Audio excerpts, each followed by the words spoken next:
প্রিয় ভিউয়ার্স, দেখুন বন্যার পানি দ্রুত আমাদের এখানে বাড়ছে। আগে থেকে নৌকা এনে ফেলছে।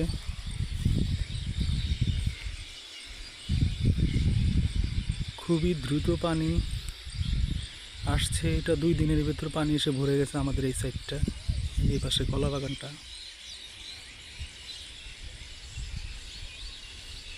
খুব দ্রুত পানি ঢুকে যাচ্ছে। তবুও বন্যা হোক, বন্যা হলে দেশের পরিস্থিতি খুব সুন্দর লাগে, পরিবেশ। এ হচ্ছে আমাদের রাস্তায় ওঠার, মেন রোডে ওঠার রাস্তা। একটা ডান সাইড। এই পানিগুলোর ওই সাইডে ওই যে ঝিলঝিল করে জ্বলছে বাতিগুলো, ওটা মধ্যে মধ্যে মডেলটা একটু বড় করে দেখাই।